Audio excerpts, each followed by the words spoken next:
Hey everybody, welcome back to another episode of Project 52. I do believe this is episode 50, so I have like 3 left, and I'm so happy to have Brinn Black in my blue heaven today. Hello. We got together and wrote our first song together. Yeah, we got Molly right here. Molly! She's my girl. She's having a Molly Jolly Christmas. Yeah, she always does. Oh, she says yes.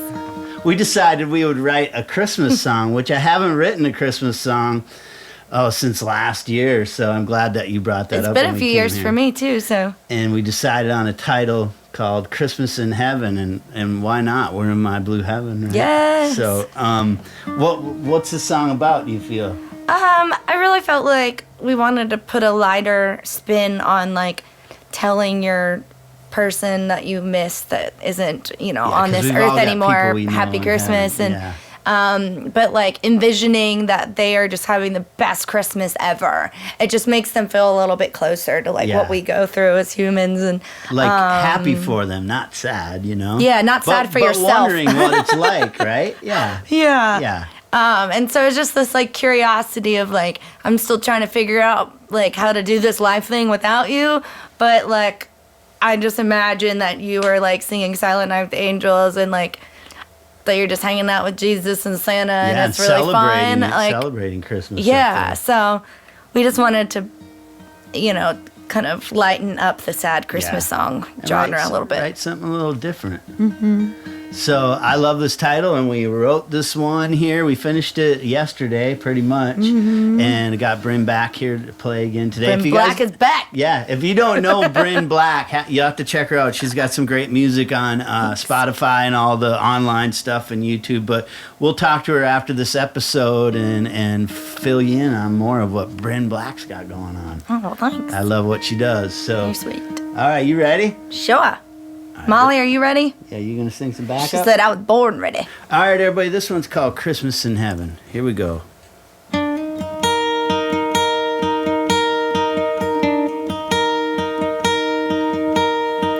Tree is done, the lights are up.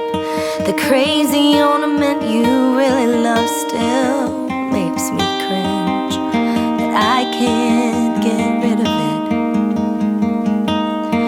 Even though it's just me in this house, I still go and put 2 stockings out. Am I crazy to think there's still a little left of you around here? And oh, this season's got me thinking, are you singing Silent Night with the Angels? Can you hear the carol of the bells? Or do you sing happy birthday to Jesus over and over again? Does Santa and the reindeer fly that high? Is grandmother making your favorite pie while you listen to grandpa tell his stories over and over again?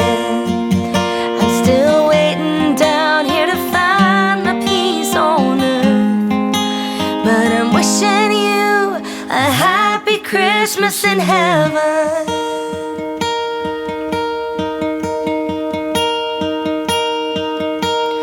The snow still falls, but it's different now, and I can't help but think about you more than I should. When the whole world's dressed up in red and green mistletoe dreams, your memories got me wondering, are you singing Silent Night with the Angels? Can you hear the carol of the bells? Or do you sing happy birthday to Jesus over and over again? Does Santa and the reindeer fly that high? Is grandmother making your favorite pie while you listen to grandpa tell stories over and over again? I'm still waiting down here to find my peace on earth, but I'm wishing you a happy Christmas in heaven. Ooh, happy Christmas.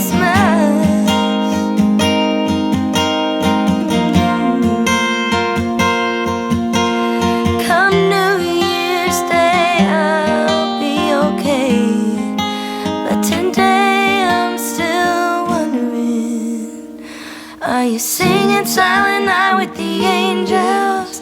Do you hear the carol of the bells? Or do you sing happy birthday to Jesus over and over again?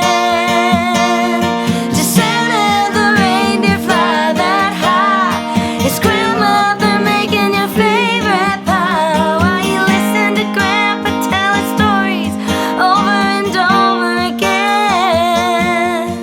I'm still waiting down here to find my peace on earth. I'm still waiting down here to find my peace on earth. But I'm wishing you a happy Christmas in heaven. Ooh, happy Christmas.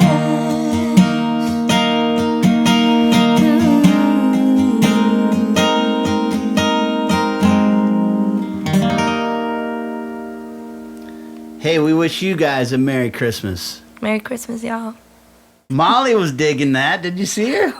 What I was don't she know. We'll have to doing? look back on that video. She was really, I think she was jamming or she I was don't know what she was doing, but scratching her ear. or maybe there was a something, but- ghost. Yeah. What are you doing, Molly? Was she Hey, digging like? She's just doing, I don't know what she was doing. I was playing guitar and concentrating, but I know. I heard her like sneeze or flipping something, around. and Yeah, I was maybe like, that's what it was. But she's all so if I comfy messed now. up, I blame it on Molly. Yeah. Hey, Brinn Black. You guys, I just kind of met her. Maybe it was a year and a half ago. I played the listening room, or not listening room. It was the Bluebird, and Melissa Bolet asked me to sit in on a song, and you're in the Oh, round. yeah, yeah, yeah. Was it Adley? Me, Adley, and Stump, and Aubrey Wallet. yes, Yeah. Aubrey. Oh So- my God, I love her. We wrote a great song And recently then too. we would see each other now and then. And actually, you had put out a really cool song this summer called Marlboro 72s. Yeah, right? 72s. Yeah. And you did a preview of the video at the CMA building. That was really It cool. was super fun. Oh my I came God. for the food, and then I really loved food the was song. great. So, Thanks. no, I'm kidding. I came there to see the Thank you. whole release of the video. So. Yeah, that was super You should fun. check that out. It's on YouTube, I think. I interjected there for a second. No, but you're how fine. long have you been in Nashville? 10 years. 10 years. And you're originally from Virginia. Virginia, yeah. VA. Yeah. Sorry, I got it in my And we were VA. just talking about this before we started the episode, but she had her did the ancestry thing, and it's like your family has been on American soil way before it became America. Yeah, on both sides. My black side, the black family, Blacks, yeah. actually they came through Nashville, and it's so funny that way back in- I yeah. didn't like. I never felt like I had roots here in a way. Like even after I like bought a house or whatever, I never felt like a Nashvilleian because I love Virginia and all my Yeah, you're family's East there. Coast I'm roots, very yeah. East Coast, Yeah. so very East Coast. But I love the West because I just love America. I do too. Anyways, and we just have so much Entertainment. I love entertainment. such great. Just everything here in America is Yeah. just like beautiful, and we take it for granted sometimes. But anyways, that's another soapbox. Yeah. So when I was doing my family research, turns out my dad's side of the family, my last name Black, they were in Nashville. They helped settle Nashville. Really? What? Man, you are connected. Like, if you see a Wright family, Wright, Yeah. they are probably my distant cousins because they were the only ones that stayed here. They married in Nashville? in Nashville. Yeah, they were preachers, and there's Yeah. still like a house here that they built like from logs. That is It's incredible. crazy. And so once I learned that, I was like, man, I do have roots here. And so I think I'm like one of the first like people Settling him to come yeah. back through and This- kind of redeem that because Not Western settlers, but real American settlers that came here.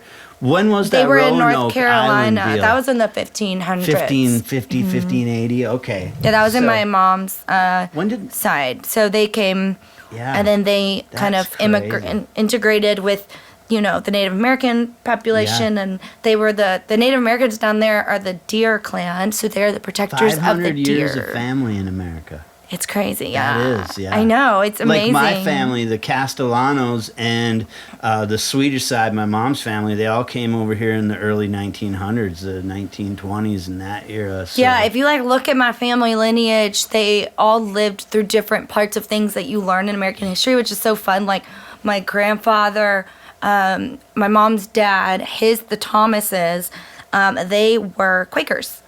And so they moved into North Carolina to not be like they were bipartisan. You know, they weren't Democrats or Republicans. Yeah, they were just there to like be good people. And they were from the North to come down to the South and they didn't believe in slavery, but they just wanted to be influences of good people in places where people wouldn't accept them, and I love that so much. Yeah. So I don't know. As I've done my like ancestry stuff, I've just learned a lot about who I am and what I believe and why. It's cool. I joke a lot about like to my family in Minnesota.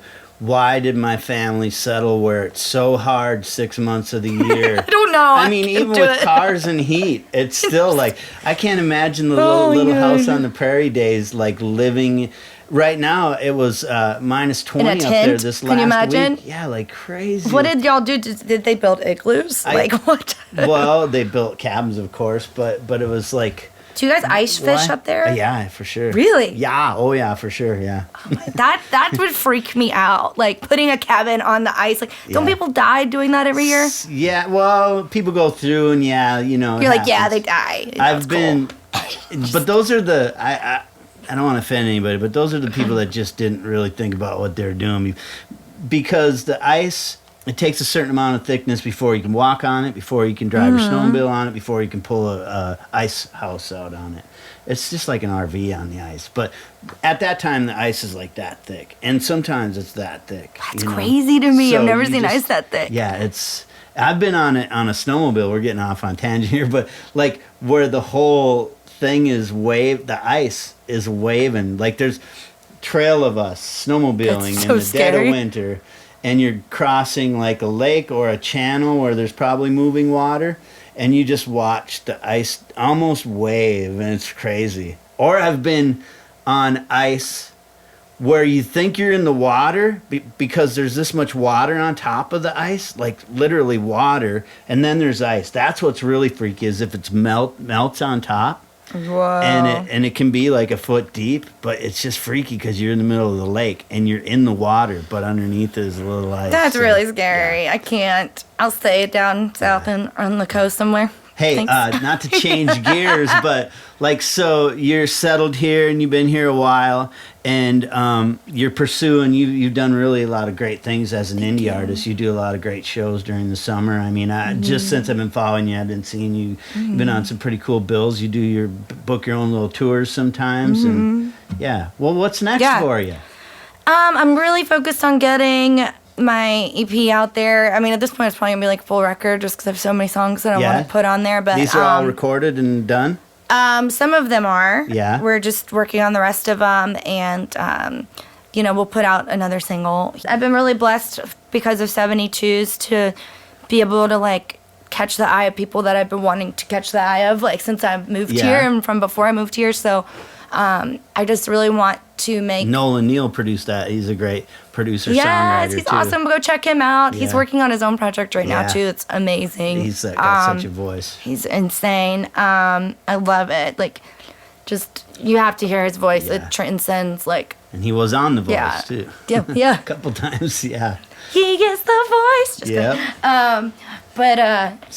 So I'm just excited to finally be able to like, and what's cool about that is like they connected with my authenticity and everything through 72s and through some of the other music I was playing for them, and so I'm excited to like build the rest of the songs to be able to give to them to hopefully take my career to the next level and you deserve do this on a bigger level. You've been at it, and it's like it's bound to pay off, you know. Yep, my college professor Hal Newman. What up, Hal? The first day of college, he said, I'm going to tell you guys something. If you're here to work in the music industry, just remember this one thing. He said, you must be present to win. Yeah. And it's escaped me. I think about that That's the advice. every time I think, oh man, what am I doing here? Like, or, you know, what if I went to LA and did this? Like, or wherever, you know, it's like, you know, you must be present to win. These are the people that I want to be working with for the rest of my life. So why am I not here in this space doing it? So. And everybody goes through that. This isn't kind of going the way I planned. I'm going to check something else out. It's always good, but just focus on creating your art wherever you are. Put it out there. The times we live in now, where everybody can be reached online. I mean, sometimes you got to pay for it to get more visibility, but it's like there's no better time to be an indie artist than now. Just like eventually, the big labels will disappear because everybody will be able to kind of drown that out. All these other people will be doing their own thing. You know? It's so fun and creative, and like I'm going to launch a podcast in 2020, which is so fun, called The Ladies Room. Oh, what is it? It's a podcast called The Ladies Room, and it's just going to be like... That you're hosting, or you're doing? I'm hosting it. And, you know, because, like, as women, I mean, men can come in the ladies' room if they're invited, you know. Like, the ladies' room is just a place where we can talk, like, unfiltered. We can talk about anything, and it's just, like, uncensored, and, like, so... Haven't you heard that Kiss song, Meet Me in the Ladies' Room? Oh my God, I need to like use that as the intro to my podcast. Yeah. Yes, I wonder if I can like license it for $2 million or something. But hey, what is your website, by the way? It's brinnblack.com, and I'll be launching a blog called and all the links it's called to your Jukebox socials are on Gypsy. there. Confessions of a Jukebox Gypsy. Oh, that's going to be your blog? Yeah. Yeah. We should write a Jukebox Gypsy song. Yeah. I don't think I have that yet. Song. I'm down with that. That'd be fun. You have a lot of things. You're very creative like me, where you got a lot of things going on, you know, and trying to, you know, I think it's just a creative brain. It's like me doing this is a way to be creative, but also introduce people to the songs we've been writing.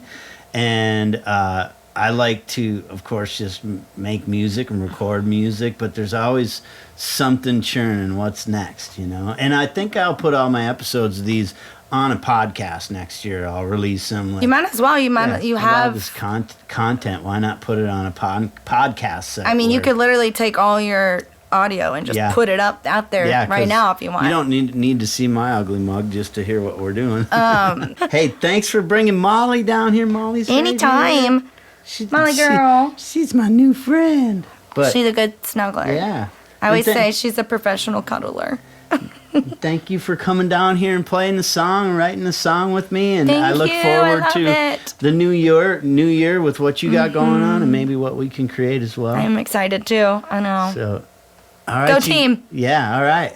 Happy Christmas! Yeah, Merry Christmas, everybody! Happy Christmas, y'all. Thanks for Merry watching Christmas. these. I just have a couple left, and then on to something new, and I'm not going to drop that news until I'm ready to drop that news, okay? You do that. But, all right, guys, thanks for watching. We'll see you on the next episode.